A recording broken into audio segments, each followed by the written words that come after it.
नमस्कार मित्रांनो. तर मालवण नाव घेताच डोळ्यासमोर येतो तो निळाशार समुद्र, नारळाच्या झाडांची रांग, खाऱ्या वाऱ्यांची झुळूक आणि इतिहासाच्या छायेत उभे असलेला सिंधुदुर्ग किल्ला. कोकणाच्या कुशीत वसलेले हे ठिकाण फक्त पर्यटनासाठी नाही, तर अनुभवण्यासाठी आहे. इथे आल्यावर माणूस घाई विसरतो, घड्याळाकडे पाहणं थांबवतो आणि समुद्राच्या लाटांशी बोलायला लागतो. मालवण हे सिंधुदुर्ग जिल्ह्यातील एक अतिशय महत्त्वाचं शहर. अरबी समुद्राच्या किनाऱ्यावर वसलेले, पण मनाच्या अगदी आत पोहोचणार. इथली हवा, इथला प्रकाश आणि इथली माणसं, सगळं काही वेगळंच आहे. कोकणातील भूमी जशी निसर्गाची समृद्ध आहे, तशी इतिहासाने या संस्कृतीनेही भरलेली आहे.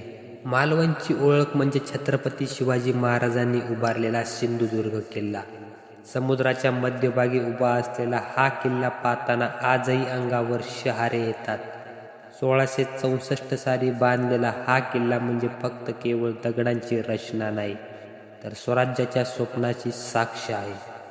समुद्रात असूनही शत्रूला सहज न सापडणारा, मजबूत तटबंदी असलेला हा किल्ला म्हणजे शिवरायांच्या दूरदृष्टीचं जिवंत उदाहरण.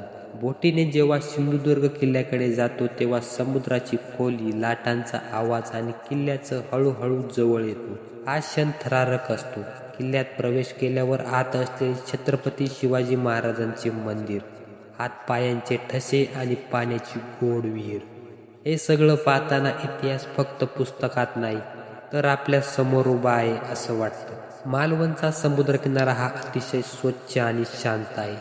इथे लाटा आक्रमक नसतात, त्यामुळे समुद्र पाहत बसणं, चालणं किंवा निवांत वेळ घालवणं हे खूप सुखद वाटतं. सकाळी लवकर समुद्रकिनाऱ्यावर फिरायला गेलं की सूर्य उगवताना दिसणारा प्रकाश पाण्यावर सोनेरी रंग पसरवतो. संध्याकाळी सूर्यास्ताच्या वेळी आकाशात होणाऱ्या रंगांची उधळण मनाला वेड लावते.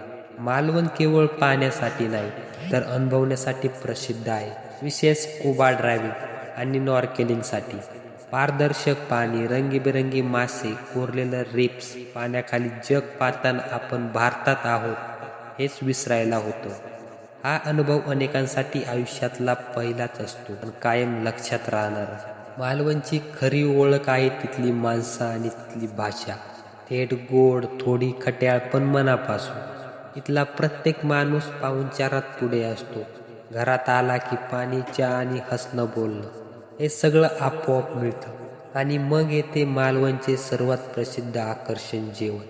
मालवणची जेवण म्हणजे चवीचा स्फोट. नारळाचं दूध, मसालेदार रस्सा, ताजी मासळी, सोलकढी, हे सगळं एकदा खाल्लं की पुन्हा पुन्हा खावंसं वाटतं.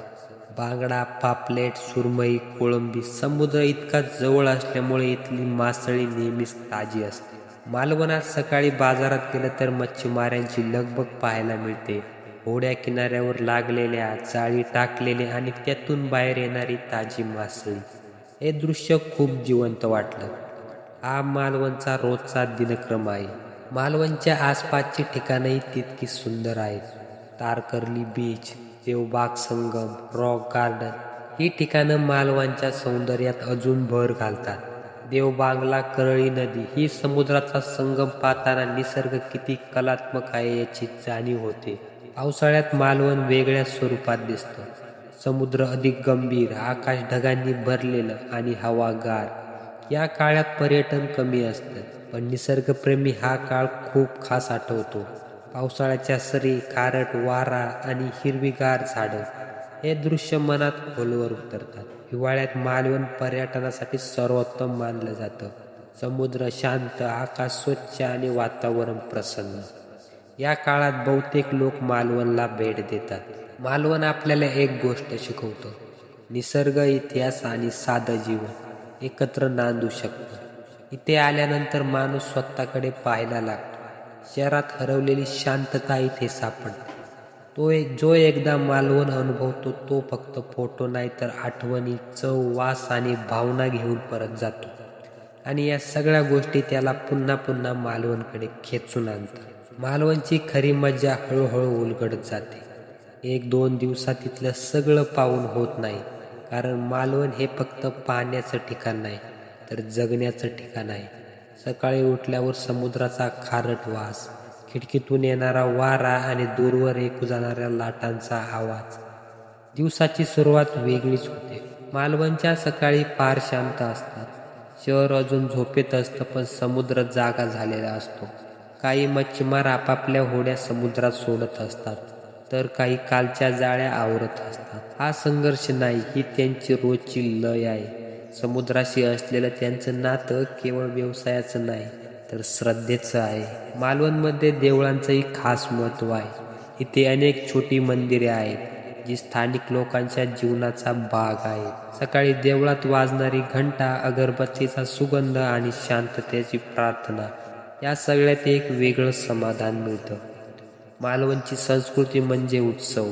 गणेशोत्सव, होळी, शिमगोत्सव, इथले सण खूप वेगळ्या पद्धतीने साजरे होतात.